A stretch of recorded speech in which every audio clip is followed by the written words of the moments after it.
요한복음 1장 32절에서 34절까지 말씀. 제가 수화를 읽고 다 같이 읽어보겠습니다. 32절. 요한이 또 증언하여 이르되 내가 봄에 성령이 비둘기같이 하늘로부터 내려와서 그의 위에 머물렀더라. 나도 그를 알지 못하였으나 나를 보내어 물로 세례를 베풀라 하신 그이가 나에게 말씀하시되 성령이 내려서 누구 위에든지 머무는 것을 보거든 그가 곧 성령으로 세례를 베푸는 이인 줄 알라 하셨기에 내가 보고 그가 하나님의 아들이심을 증언하였노라 하니라. 아멘. 같이 볼까요? 32절부터 같이 수학을 천천히 할게요. 시작.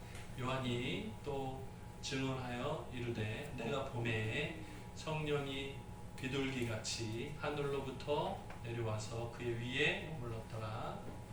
나도 그를 알지 못하였으나 나를 보내어 물로 세례를 베풀라 하신 그이가 나에게 말씀하시되 성령이 내려서 누구 위에 머무는 것을 보거든 그가 곧 성령으로 세례 베푸는 이인 줄 알라 하셨기에 내가 보고 그가 하나님의 아들이심을 증언하였노라 하니라.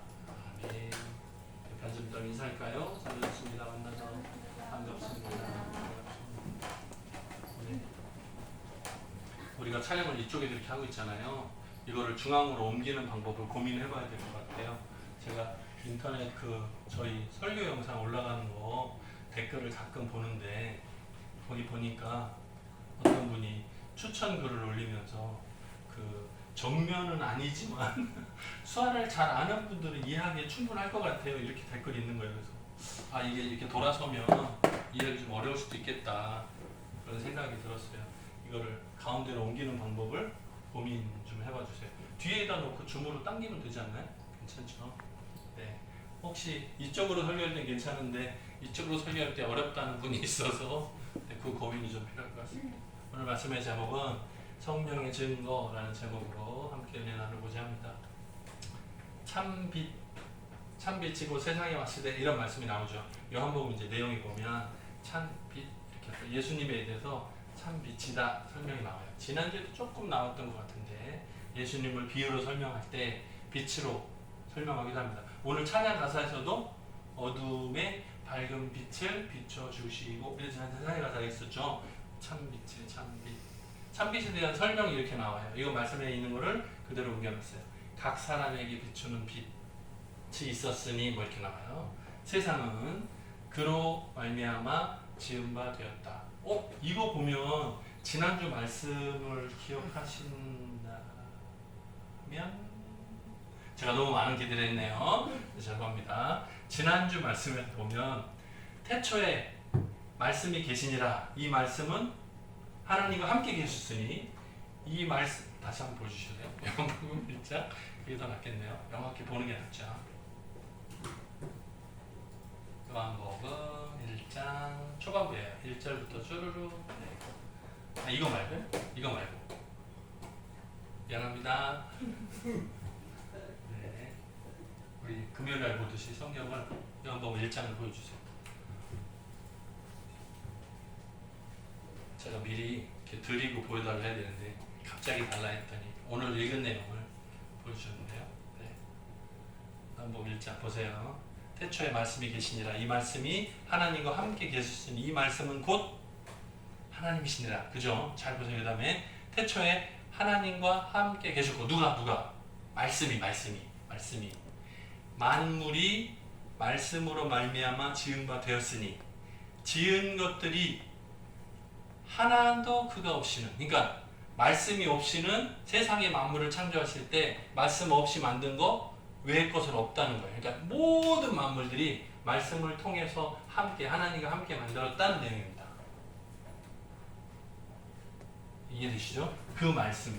근데 지금 여기 뭐라 그랬냐면 참빛이라고 설명하면서 참빛에 대해 설명하면서 각 사람에게 비추는 빛이라 했는데 그 다음에 보니까 세상은 그 빛으로 말미암아 지은 바 됐대요.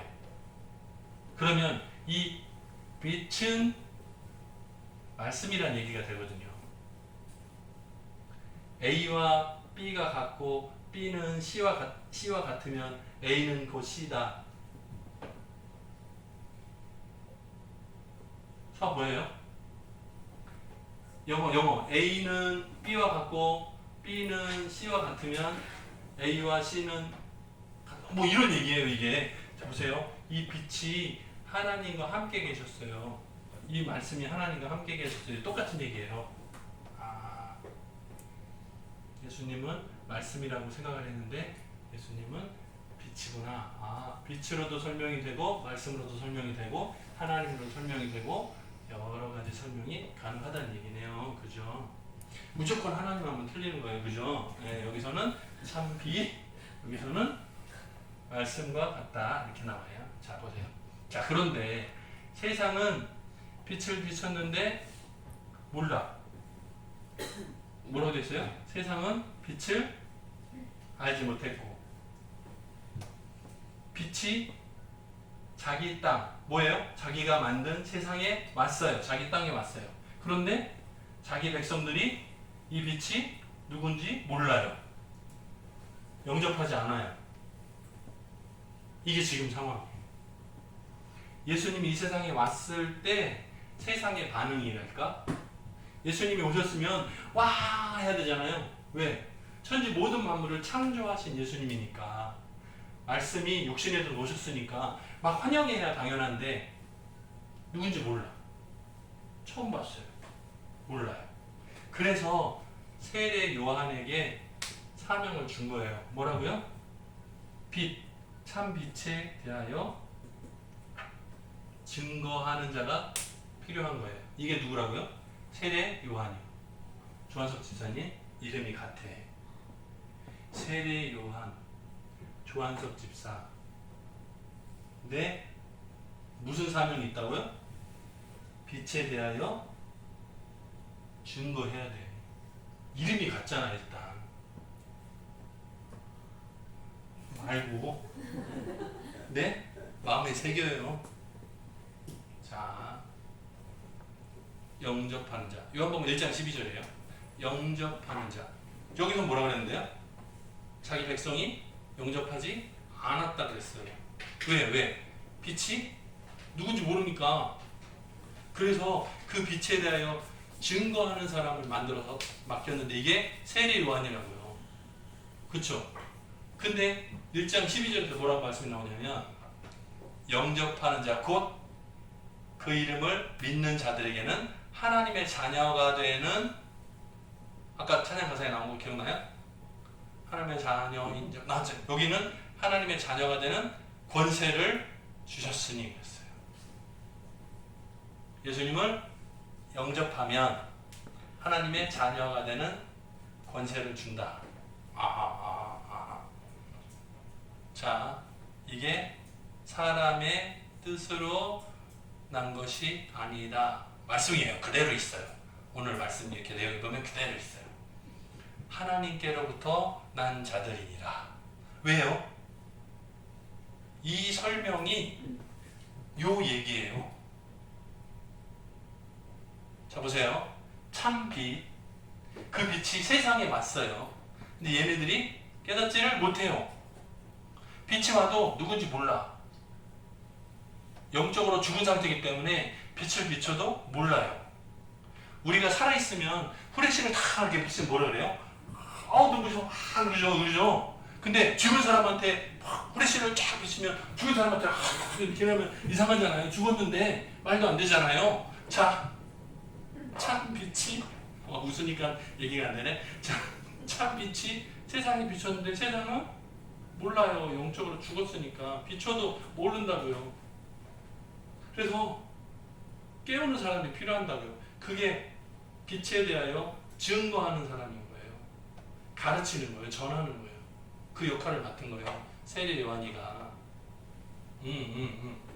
그렇게 해서 가르치고 깨우고 막 이렇게 노력을 해서 예수님을 영접하는 자가 나온다 그러면 그것은 세상이 알아서 깨운 게 아니고 하나님이 계획해서 설명하는, 증거하는 사명자를 찾아가지고 너 가서 증거해라 시켜가지고 야야야 빨리 깨어라 이렇게 해서 깨워서 일어난 거니까 그렇게 해서 용접한 것은 사람의 계획이 아니라는 거예요. 뭐라고요?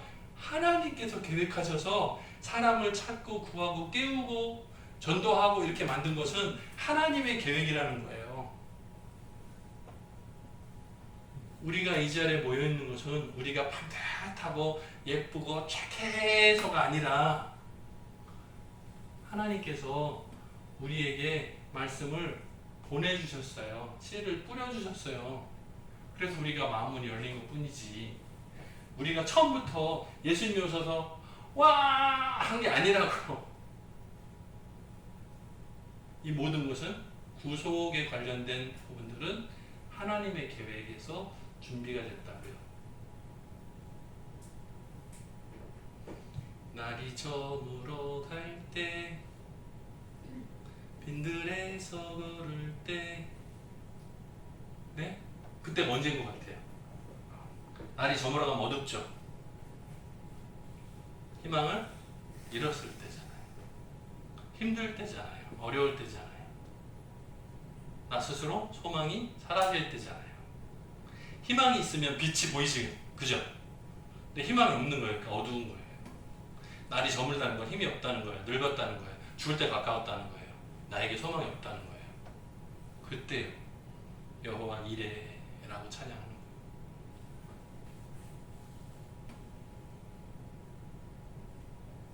자, 1장 14절. 이것도 아주 중요한 요절이에요. 말씀이, 아까 말씀 있었죠. 참 빛이잖아요. 보세요. 말씀이 육신이 되어 우리 가운데 거하시네. 사실은 농 입장에서는 말씀이 우리 가운데 거하시네. 이렇게 읽으면 쉬운데, 그쵸? 이거 바꾸면 쉬워요. 그죠? 근데 말씀이 육신이 됐는데 우리 가운데, 이게 좀 헷갈릴 수 있어요. 어쨌든 말씀이 오셔서 우리 가운데 육체와 똑같이 계시다 이 말이에요. 네. 우리가 그 영광을 보니 아버지의 독생자의 영광이요. 뭐라고요? 은혜와 진리가 충만하더라. 은혜, 이 내용이 다 하나님의 은혜죠. 예수님은 말씀이잖아요. 말씀이 육신이 되어 오신 것이 은혜잖아요. 원래는 뭐라고요? 하나님과 동등이신 그분은 창조주 하나님이죠. 말씀과 하나님이 의논해서 모든 만물들을 창조하셨잖아요. 그러면 예수님이 이 세상에 올 필요가 없죠. 그런데 참 빛, 세상에 오셨어요. 근데 얘네들 몰라. 다 죽었기 때문에 모르는 거예요. 근데 그것을 깨우는 사명을 맞춰서 세례 요한이 대신 증거하는 거예요. 이제 성령으로 세례 주실 분이 올 거야. 미리미 설명하는 거예요. 그래서 그걸 예로 마치 그림자와 같이 예로 먼저 보여주는 사람이 있는 거예요. 그게 누구예요? 예수 그리스도.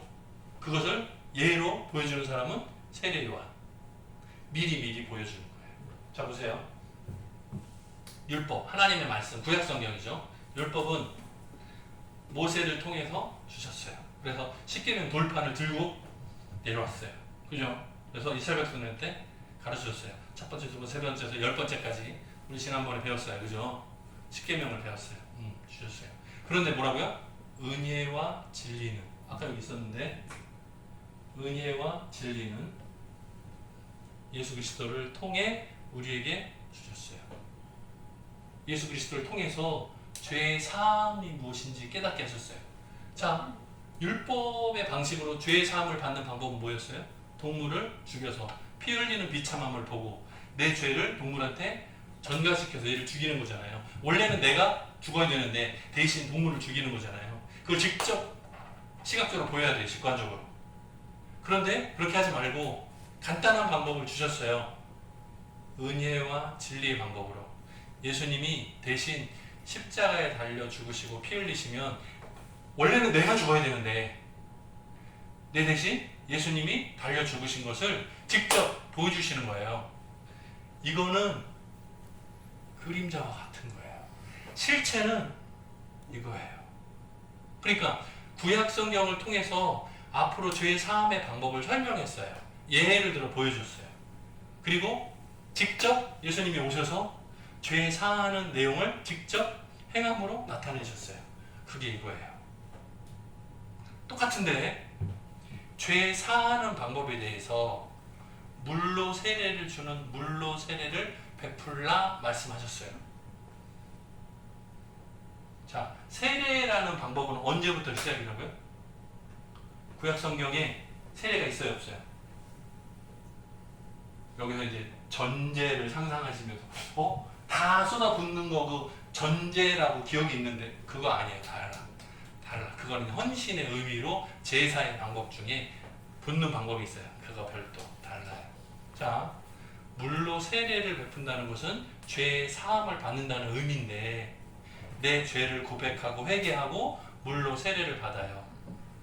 이 방법은 하나님께서 세례 요한에게 직접 명령하셨어요. 잠자라 하지 않으셨고 깨라 하셨어요. 네.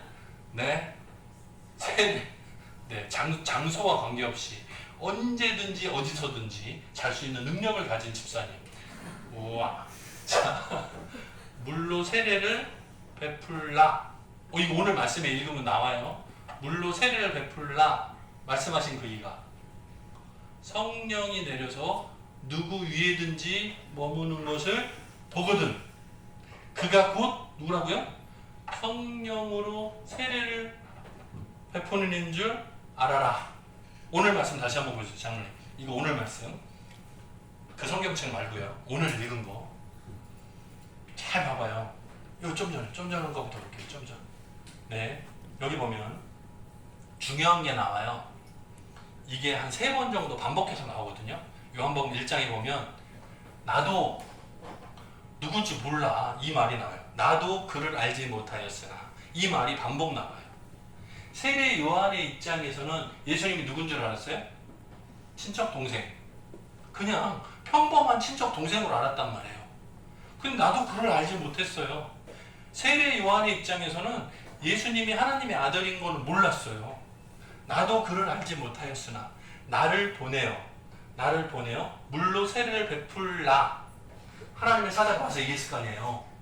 물로 세례를 베풀라. 그러면 세례라는 방법은 세례 요한이 혼자 만든 게 아니라 하나님께서 명하신 방법인 거예요. 세례 요한이 혼자 만든 게 아니에요. 하나님이 명하심에 따라서 순종해서 물로 세례를 베푸는 거예요. 이거는 그림자예요. 이거 있는 것처럼 세례 요한은 예를 들어 설명한 것 뿐이에요. 왜? 앞으로 이렇게 물로 세례를 베풀지만 나는 내 뒤에 오시는 분이 나보다 앞선 분인데 원래는 내 뒤에 오시는 그분이 성령으로 세례를 줄 거야. 성령 충만한 그 역사가 일어날 거야. 기적이 나타날 거야. 나는 예로 물로 보여주는 연습생이지. 내 뒤에는 성령으로 세례를 주어서 새롭게 깨닫게 한다는 거예요.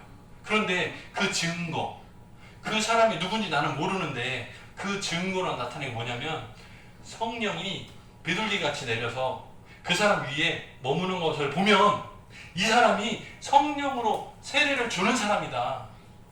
그가 곧 하나님의 아들이시다 라는 것을 봐라 하고 미리 가르쳐 준 거예요. 그러니까 세례 요한은 뭐예요? 참빛에 대한 설명. 말씀으로 오신 분, 니들 모르네? 하나님의 아들이 내 뒤에 오실 건데 원래 그분은 처음부터 요한복음 1장 1절에 있는 것처럼 세상에 태초부터 말씀이 계셨고 그 말씀이 이렇게 오시는데 그 말씀이 옛날부터 계셨지만 나보다 뒤에 오셔. 근데 실제로는 먼저 계셨던 분이야. 나는 물로 세례를 주지만 나는 그분의 신발끈을 푸는 것도 감당 못할 정도로 차이가 많이 나. 그분이 오시면 성령으로 세례를 줄 거야. 이 얘기를 하는 거예요. 자, 그런데 세례는 어느 날 뭐라고요? 성령이 비둘기같이 와서 머무는 것을 보게 된 거예요. 그 다음 보세요. 34절. 내가 보고 뭘 봤어요? 성령이 비둘기같이 내려서 그 위에 머무는 것을 봤어요. 어느 날 본 거죠. 예수님을 만난 거죠. 예수님이 오니까 성령이 비둘기가 내려서 머무는 것을 본 거예요. 맞다, 이 사람이다. 하나님의 아들이 바로 이 사람이다. 이 사람은 앞으로 나는 물로 세례를 줬지만 이 사람은 뭐라고요? 성령으로 세례를 줄 거다. 그 설명을 하고 있는 거예요. 자, 그러니까 이제 세례요한이 내가 보고 하나님의 아들이심을 증거한다. 처음에서도 그랬죠. 세상이 빛이 왔는데 다 모르네. 그래서 사명을 맡겼어요. 세례 요한아, 네가 빛에 대하여 증거하는 사명을 맡아야 되겠다. 그래서 날마다 회개하라, 천국이 가까웠느니라 전도하고 있었단 말이에요. 근데 전도하는 방법 중에 옛날 구약 시대 때는 뭐예요? 동물을 잡아서 안수를 시켜서 내 죄를 얘한테 전가시키고 얘를 죽였단 말이에요. 근데 그게 아니고 광야에서 앞으로 메시아가 오실 것인데 동물을 잡아 죽이는 방법 말고 더 간단한 방법으로 믿으면 돼. 그 예시로 물로 세례를 베풀어라. 이거 설명하는 거예요. 지금 이 설명을 세례요한이 열심히 하는 이유는 뭐냐면 제사장하고 서기관들이 찾아와가지고 질문하는 거거든요. 야, 너 구약 성경에 나온 방법도 아닌데 세례라는 걸 왜 하는 거야? 누가 시켰어? 그 질문에 대해서 대답인 거예요, 지금. 내가 마음대로 해서 만든 거 아니고, 내가 이상한 종교를 만든 게 아니고, 하나님이 나한테 시켜서 나는 어쩔 수 없이 내가 감당하는 사명이야. 지금 세례 요한이가 돈 벌어서 부자 되고 싶어가지고 사람 줄 세고 헌금 걷는 거예요? 아니에요. 광야에서 외치는 자의 소리. 광야에서 그냥 꿀, 메뚜기 먹으면서 살아요. 굉장히 가난하게 살아요. 검소하게 살아요. 근데 그 가운데서 하나님의 은혜를 드러내는 거예요. 근데 그러던 중에 예수님에 대한 증거의 사명을 받아서 행하는 거예요. 세례라는 방식의 예를 앞으로는 성령 세례를 주시는 분이 오실 것이다. 나는 그분과 비교도 되지 않는다. 하나님의 아들이 오시면 그분 머리 위에 성령이 비둘기같이 임하는 것을 내가 본다고 했는데 봤다. 바로 이 사람이다. 하나님의 아들이다. 라고 증거를 하는 거예요.